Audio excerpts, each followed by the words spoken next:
As promised, in this video, we are going to cover all the things that I've learned so far while doing farmers markets. Good morning, YouTube fam. We are having a really fun day today, and I wanted to bring you along. We are so slow this week in the bakery, and I am actually really excited about it. We have some fun projects going on here. But first, I want to take you guys to the garden. I am washing all of our porch furniture, which is why the pads are out just like this. But I want to take you guys to the garden because it is full of life. As far as bakery stuff goes today, we have a really easy day. I have dough for 14 loaves proofing. I have cookies we have to make, scones to make, and bread to bake. So really not a huge deal today compared to previous weeks. I do want to say a special thanks to everybody who jumped in the last few weeks, bought bread. In the last 3 weeks, I was able to sell 516 loaves of bread, which means $516 goes to my neighbor who unfortunately had a huge loss with a tornado that came through our area recently. But we are here in the garden, and as you can see, things are looking so good. So let me just take a minute, turn you guys around so you can see what we have. All right, we only have this small garden space this year. We moved our garden. It was actually on the other side of our house over there, and now we moved it back here right by the barn. We're kind of making this whole area going to be garden. So as you can see, it's all cut. This is eventually all going to be garden space. We've planted some bamboo here. This is going to be more of like a relaxing sort of, I don't know, calming space is what we're going for. So this is the first bed we put in this year. Next year, we'll probably triple this and double the strawberries. But here we have our onions. These are candy onions. If you remember, or if you follow me on Instagram, you know that this black tarp, I forgot to get a bunch of staples, so it kind of, the weed barrier covered these, and we thought they were goners, but as you can tell, they look absolutely amazing. Corn is doing so good. It's the weekend of 4th of July, and it is all looking so good, which is a really great sign. We have actually some stalks showing up here. I think that's what you call them. But everything looks so stinking good. We are big salad people, so we went heavy on the romaine lettuce. I am a huge romaine lettuce gal. I love a Caesar salad. So we have a bunch of heads of romaine that's doing so good. We have some spinach and then lettuce on the other side, which I'll show you. These are broccoli. Again, doing absolutely amazing. We have a couple different pepper varieties in here. This is all just like wild, and I'll explain in a second what I've been doing different. So here I believe these are banana peppers. We have a bunch of peppers coming on until they're just setting on peppers. Absolutely loving all the rain that we got. Here's a nice big one right in here. And so those go all the way across are the Carmen peppers. I believe just these two are banana peppers. We have our basil.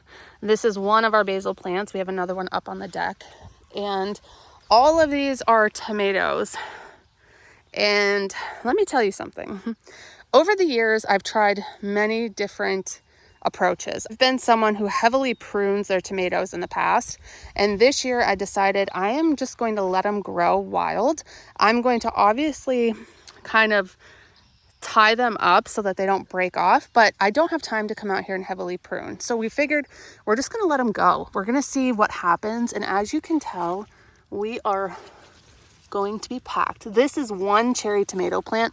Colton really wanted to do cherry tomatoes. He just likes to come in and eat them. And he really likes to pick them, so I let him put one in here because this is his garden too. The rest of these are slicers and just a hybrid tomato.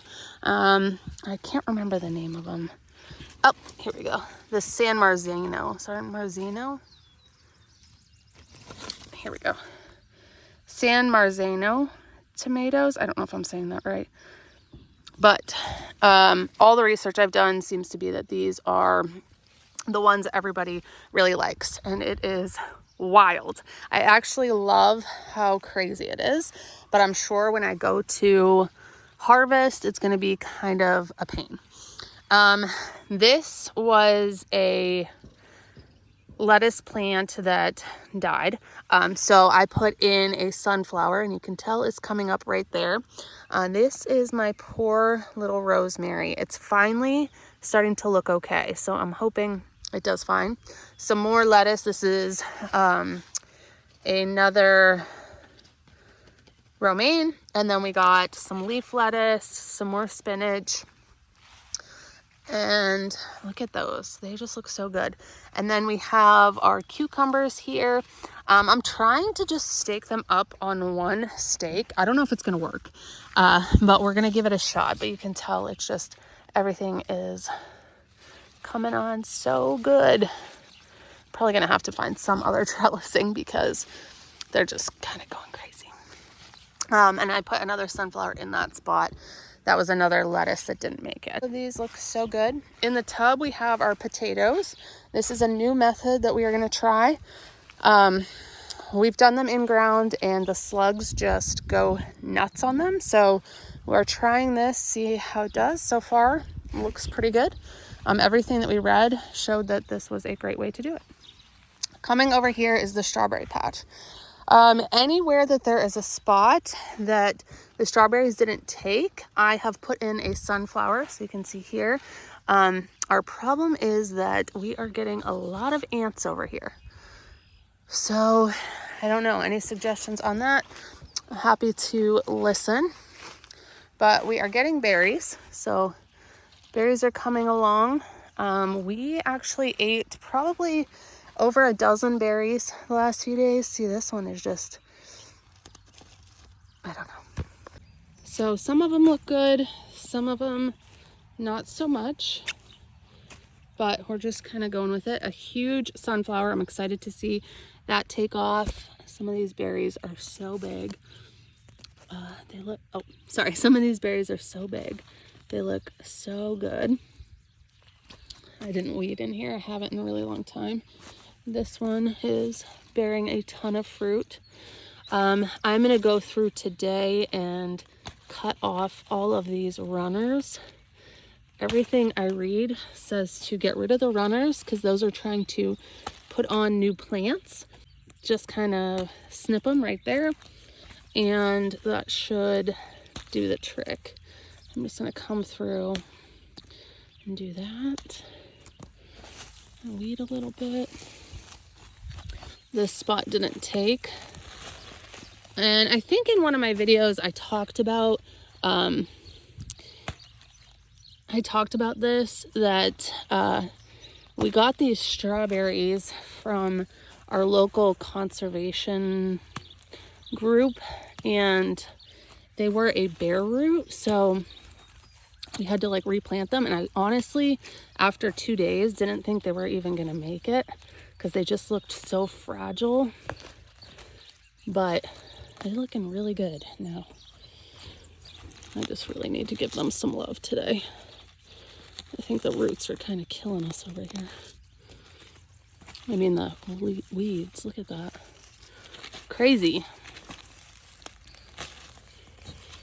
Get these weeds out of here so this plant can get some nutrients. There we go. That looks better. But you can tell we got tons of fruit. Looks good. I'm just going to pluck all these, and then we will head inside and start working on the bakery stuff.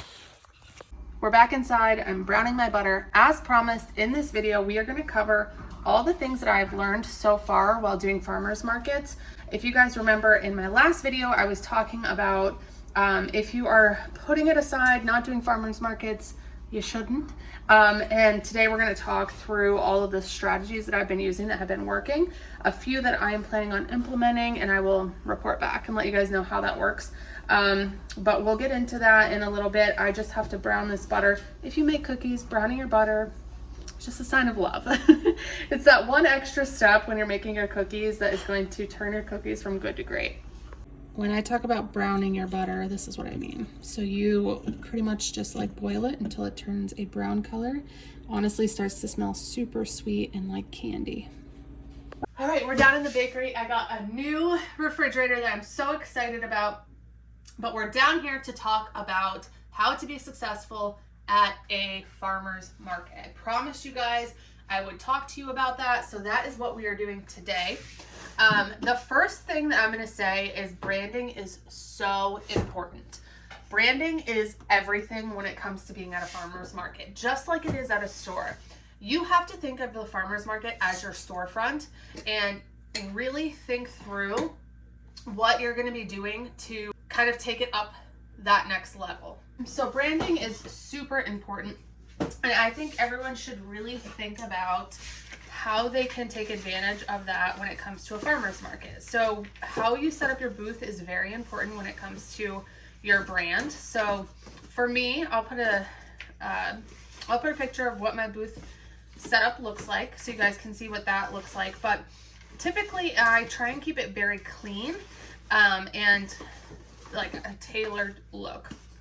You guys know I'm a black and white kind of person, so that's what my booth is like. It's not colorful, it's black, white, creams, very like simple colors, and I stick with that. I also think it's really, really important that your labeling is very clear. Your pricing is very clear. So in my booth, I have a few different boards that explain my products, where I'm located. I get asked all the time, where are you located? And so I think it's important for people to know that you are local.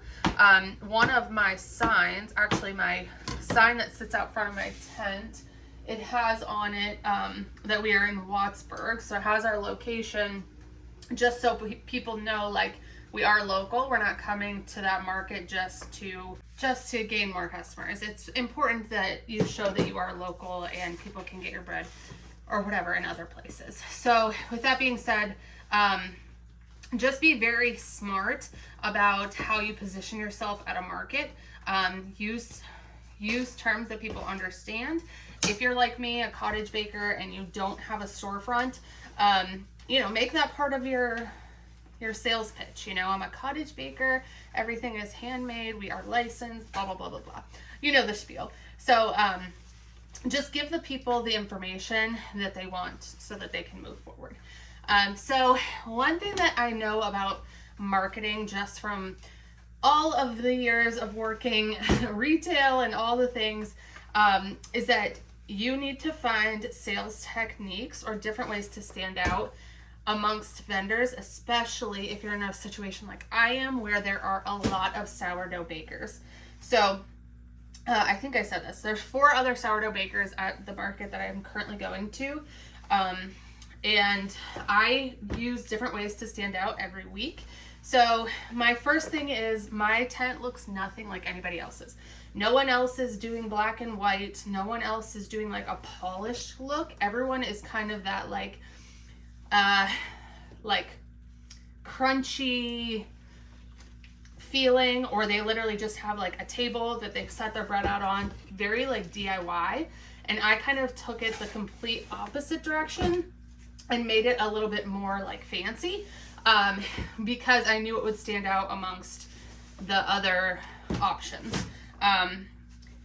I just chose that as kind of like my brand was that way at the beginning, very like black, white, industrial feeling, natural woods. And I just keep that going in my tent. So a few things that I've done that work really well as far as sales go, is if someone comes into the tent and they say, oh, I'll come back, I don't want to carry it around. I have these bags that I got on Amazon. I'll link them. They are black bags, so they go with my brand. You can get a bunch of different colors, and I printed out labels that go on them, and they are basically our sign, and they say where we're located. They're really cute. They say fresh baked bread, and it has Madera Farms on them. I can't tell you how many other vendors came up to me and said those bags are great, such a good idea. Even people who came into my tent, if they just bought a cookie and I saw they were holding a bunch of stuff, I was like, hey, do you want a bag? And it's free marketing. The bags were like, I think they're like 19 cents a piece. And I looked around at the market and there were a lot of people carrying the bags. So it's just a way for you to get your name out there, and it's a good way to market yourself. So keep that in mind. Another thing that I do at farmers markets is if someone says they'll come back, they don't want to carry it around, I let them know that I typically sell out, not in a way where it's like, hey, I sell out, you better grab it now. But what I say is if you just don't want to carry it around, no worries. Why don't you just buy it now? Put your name on the bag and I'll set it back here. And as soon as we sell out, I will be packing up. So if you want to come back in like a half hour, 45 minutes and grab your bag, that would be perfect. And that alleviates them having to walk around with the bag, but they still get the product. I've held loaves behind the table for people, especially other vendors. That helps a lot too. Speaking of other vendors, something that I've done over the last few weeks is I am trying to set up at the market a half an hour early. I used to try and get there right on time because time's money, right? But what I found is if I get there early, there are already people shopping an hour, half hour early at least. So those people I get before any of the other people come to set up. The other thing is the other vendors want to shop before the market because once the market's done, they're tired. They want to go home. So if I'm there set up nice and early, they can come by for me. And instead of at the end of the day when they would have purchased, maybe I'd be sold out, or maybe I ran out of whatever they wanted. It works. I am telling you, I sell at least 10 to 15 loaves to other vendors, like easily. So get there early, set up early. You'll sell a lot before the day even starts. And it's just a nice way to kind of start off on the right foot instead of getting there right on time, being set up at 10 and you haven't made a sale yet. So the one thing that keeps me going at markets is definitely making sales early. It's really hard to sit somewhere if you're not making sales. I had one market, it was the hospital one I talked about in the last video, where nobody was notified that we were going to be there. We sat there for a good half hour, 45 minutes before anybody even came out to like see what was going on. And that was hard. Like, it's hard to just sit there when you know you have so much to do back home. You could be working, doing so many other things. It's really, really hard to do that. And especially like on the weekends, your time is very precious, and I don't want to just sit at a market wasting my time when I know like I could be home doing something here with the kids. You know, we have a lot going on here, so it's hard to just sit there and not make money. So that is my suggestion for getting sales right out of the gate. Be early, be the first one there to be set up and ready to go. And I promise you it'll pay off. Okay, so let's get into talking about how to pick a market. I hear people say all the time that they don't want to do the markets in their area because they are so saturated. And I am proof that it doesn't matter. All of the other bakers who are at my market have been there for years. I'm the newbie. I'm the one that people are mad at, if anybody. Because I'm the first, I'm the newest one. I don't have like a store. I'm a cottage baker, very different from all the other people. So I get it. Like, I totally understand when people say they don't want to do it because it's saturated. But I'm telling you right now, if you have a good product, if you have a good sales technique, if you have a good way of branding your products, you will be perfectly fine. There are plenty of customers for everyone to be successful. Now let's pick a market, okay? There's a couple ways you can do this, and I suggest finding a market in your area that either a market or an event. So if they have like a community days or like a one-off event that you could test and see like what to bring, what to bring, and we'll talk about that.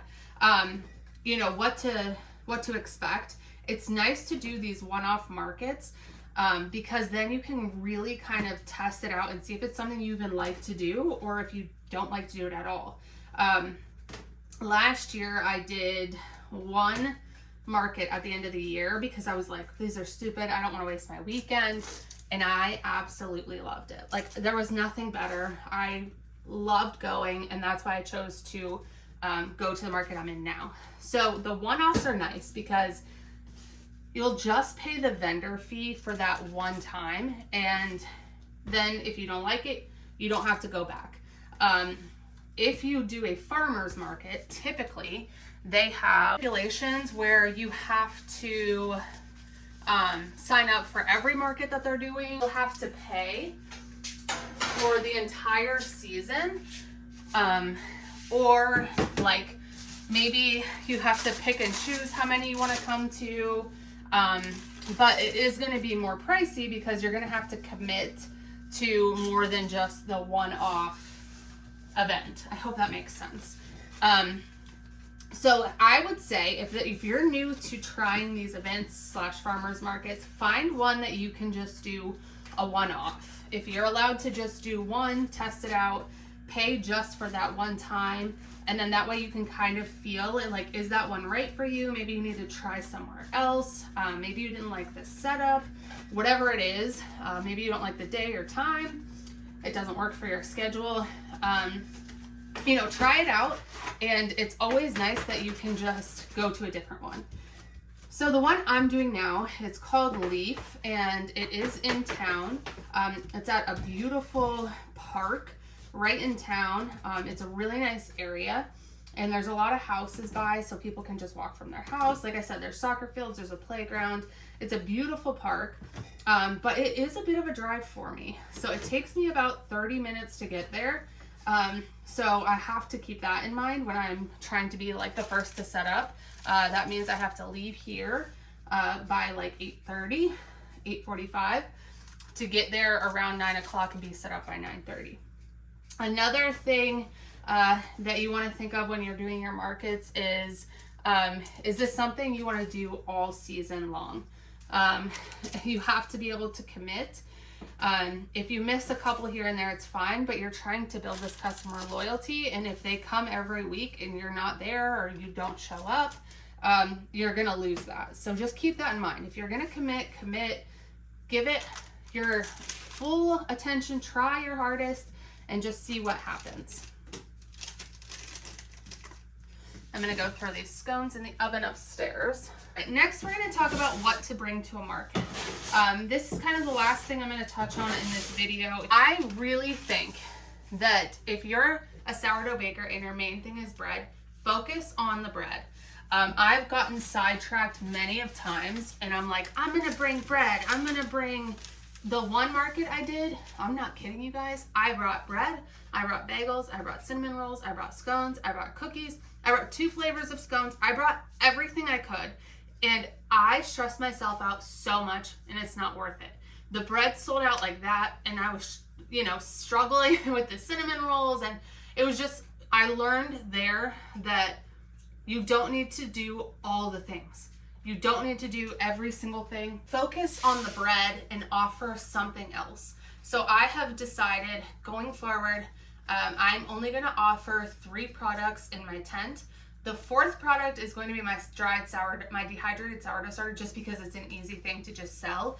I don't have to prep it. If I do prep it, I prep like 40 at a time, and that lasts me at least 3 markets. The products that I swap in and out, are typically a sweet product. So since my breads are mostly savory, I do offer a scone, which is my most popular scone. I've showed it before. It is an almond maple scone. It's a recipe that I created myself.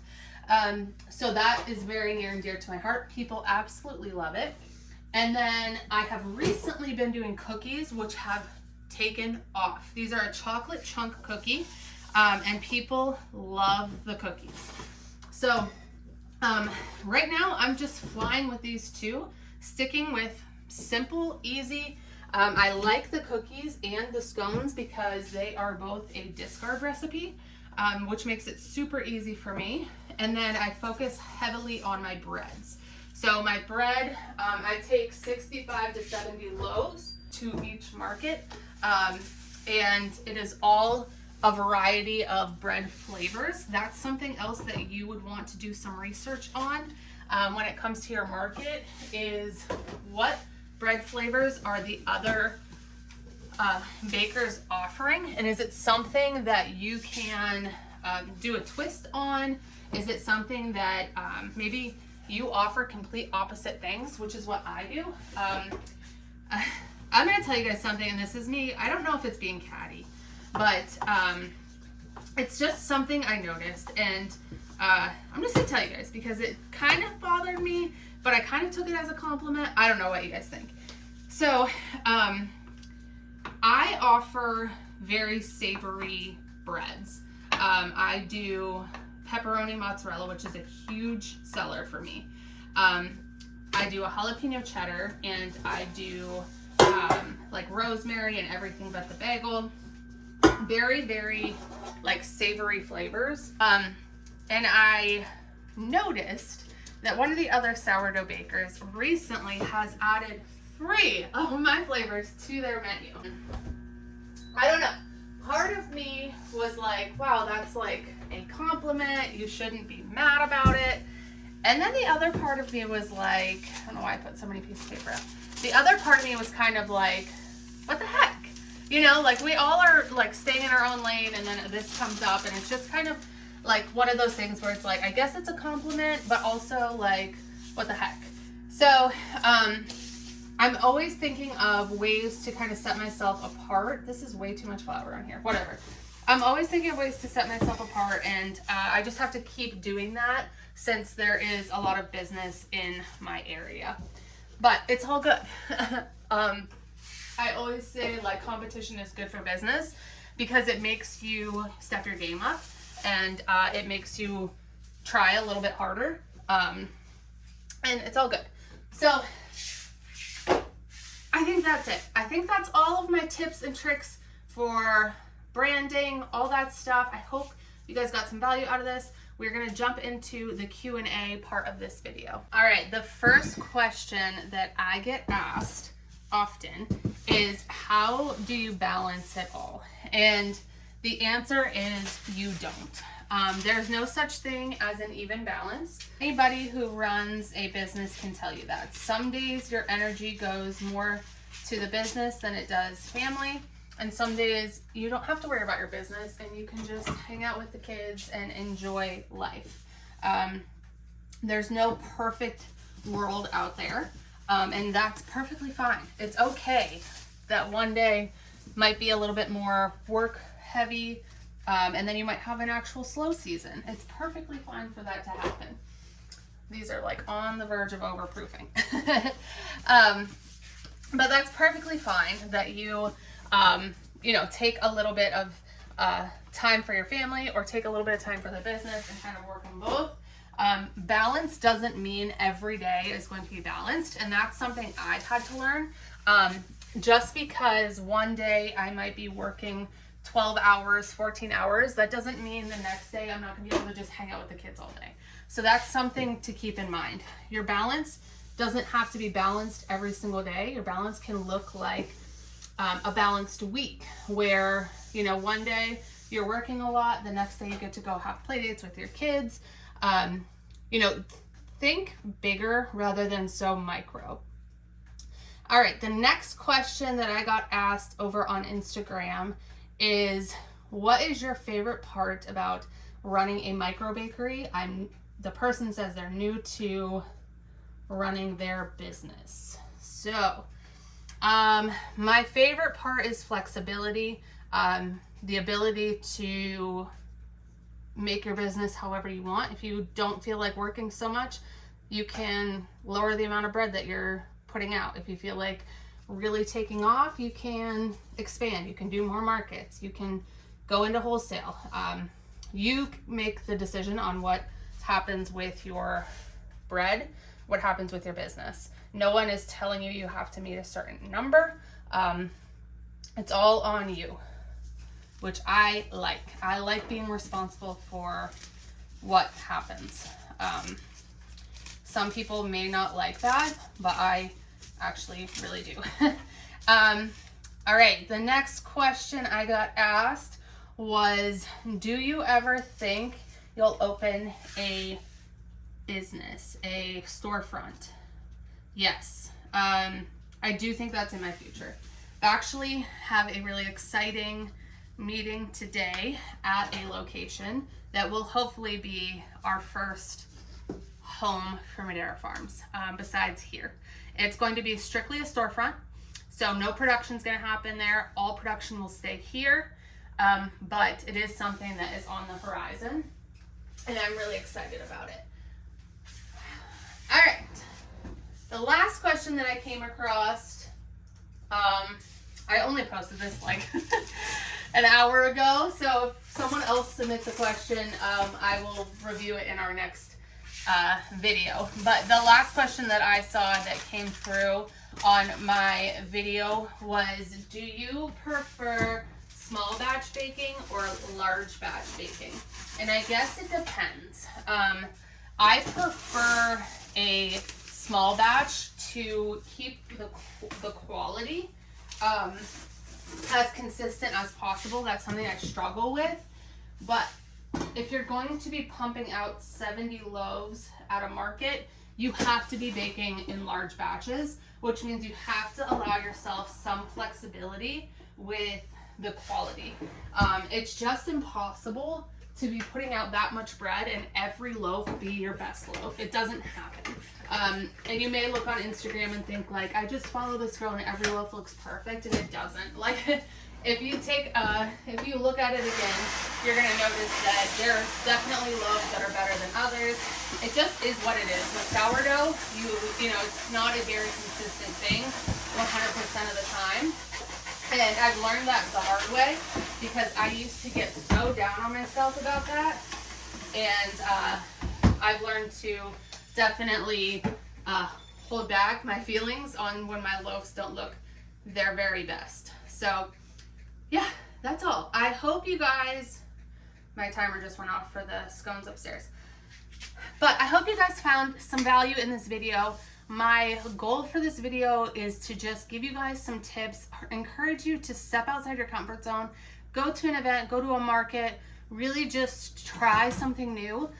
If you've been struggling with not getting enough sales and it's just something that's really been bothering you, try a market, try an event, keep just pushing forward, doing the next thing.